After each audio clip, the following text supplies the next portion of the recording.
Yo estaba pensando ahora, ¿no? Cuando hablamos del tiempo, hablábamos de agujeros negros, las dudas, ¿no? Que había antes del Big Bang. Y aquí ya entramos, sí o sí, tenemos que entrar ya con un tema de posible creación, etcétera, ¿no?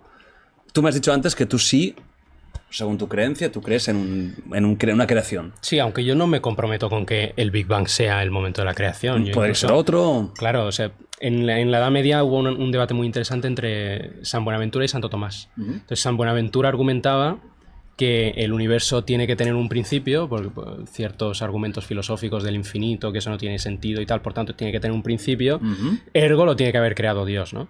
Y Santo Tomás decía que no se podía demostrar que tuviera realmente un principio, que bien filosóficamente podía ser perfectamente que fuera eterno el universo, pero que aún así necesitábamos apelar a un creador externo.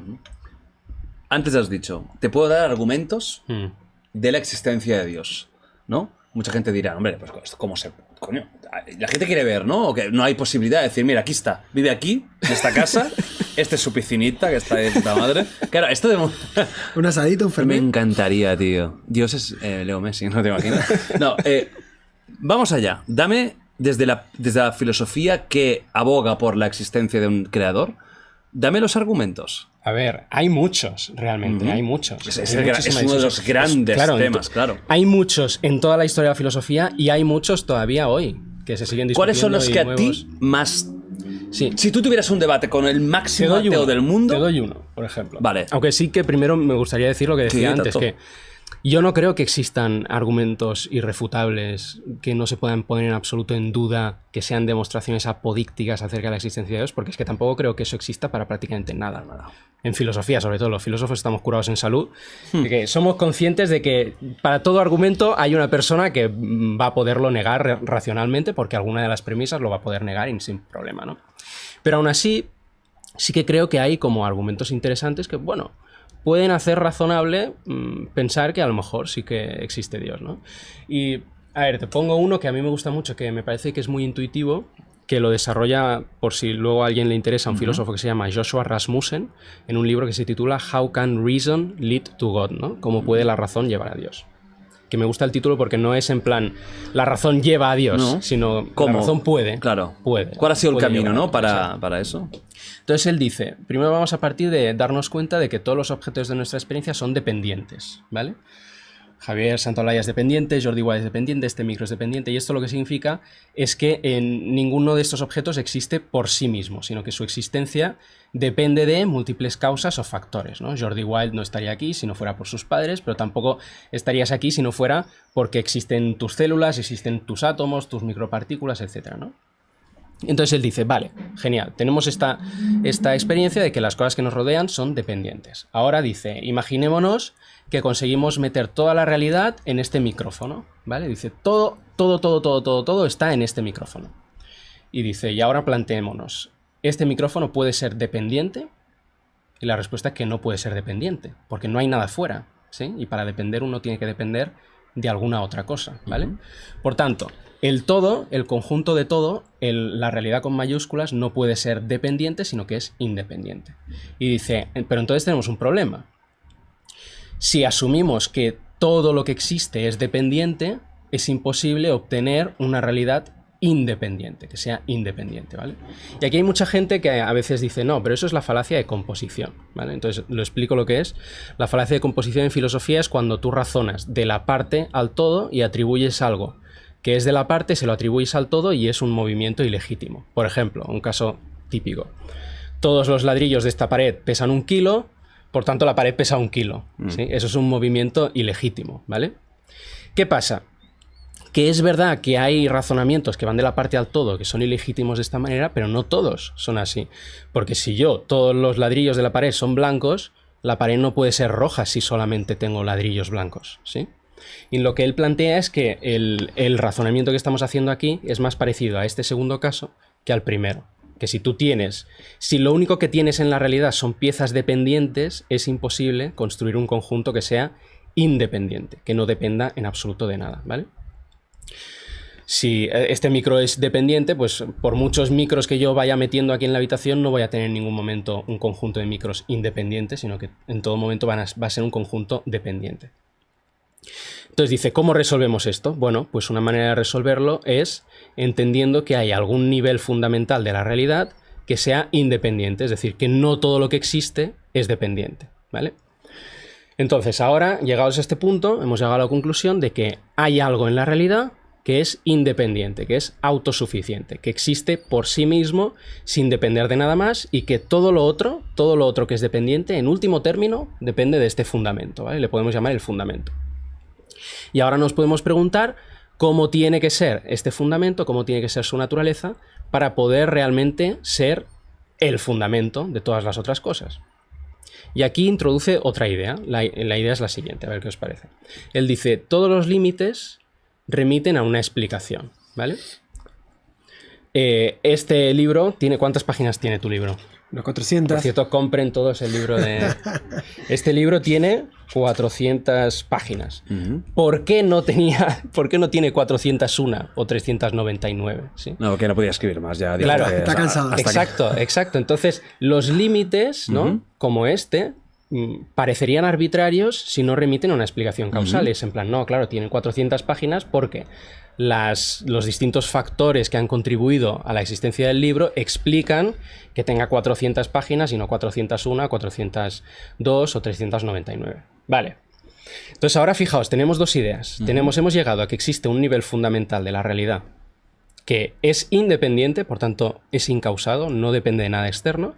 Y tenemos la idea de que todos los límites remiten a una explicación causal. ¿Qué se sigue de esto?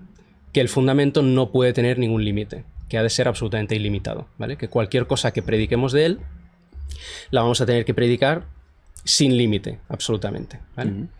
Y ahora vamos a ver, ¿vale? ¿Qué cosas podemos predicar del fundamento? Entonces, una cosa que podríamos predicar, creo yo, es que el fundamento es algo valioso, que tiene valor. ¿Por qué? Porque produce... o de él surgen o de él emergen cosas con valor, como Jordi Wild. Jordi Wild es una persona con mucho valor, ¿sí? Es un objeto valioso, que añade valor a la realidad.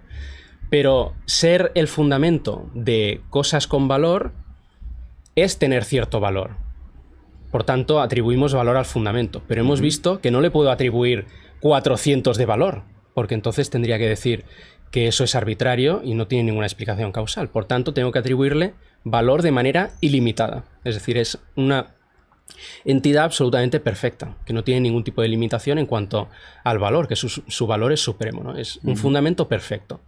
Y luego nos podemos preguntar también, y aquí sería ya combinar esto con el argumento teleológico, ¿no? Nos podríamos preguntar, bueno, ¿cómo tiene que ser este fundamento para poder dar pie al tipo de realidad que observamos? Que es una realidad en la que hay seres vivos con seres como nosotros que, bueno, lo hemos discutido antes, pero que yo creo que somos autoconscientes, libres, moralmente responsables, somos capaces de conocer la verdad sobre las leyes del universo, las verdades más abstractas de la matemática y de la lógica, etcétera, que encima es un universo que está petadísimo de belleza. O sea, a mí me parece bellísimo el cosmos. Y entonces yo veo estas cosas y digo, me parece que eso se explica mucho mejor si ese fundamento tiene un sesgo hacia el valor, ¿sí? Porque si en cambio el fundamento produjera realidades sin ningún tipo de preferencia, no esperaría encontrar una realidad tan bella, tan valiosa con seres como nosotros, ¿no? Por tanto, tengo que atribuirle un sesgo hacia el valor y la mejor manera que yo veo de explicar eso es que se trate de un ser al que haya que atribuirle inteligencia de algún modo. Entonces, a mí me parece que es un argumento muy interesante, que es bastante intuitivo. Lo que decía antes, se puede discutir literalmente cualquier paso y los filósofos no nos cansamos de hacerlo nunca, pero me parece que es un argumento que es interesante. ¿Qué te parece? ¡Qué loco! ¿Qué te parece, Javi? Bueno, primero voy a poner los pies aquí para subir la audiencia. No, porque la gente está muerta.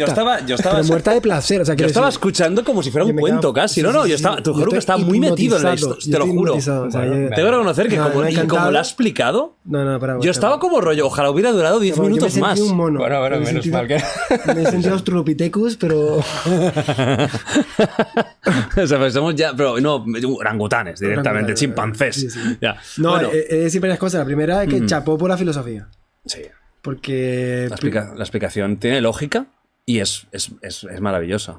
Sí, y porque es capaz de establecer vínculos lógicos en algo que es ilógico. De forma como creciente la creación para llegar de a algo, todo, tío. ¿no? Pero no sé, la construcción, toda la construcción, o sea, es como cómo llega el ser humano hasta allí, ¿no? O sea, ha llegado en base solo a una idea, y luego te das cuenta también en la historia de filosofía, como usando razonamientos puramente basados en conexiones lógicas, han llegado a cosas súper locas. Entonces, no solamente tiene el mérito de la construcción en sí misma, sino que encima es una construcción tan lúcida que luego... Que a veces se infravalora un poco la pura lógica, ¿no? Sí.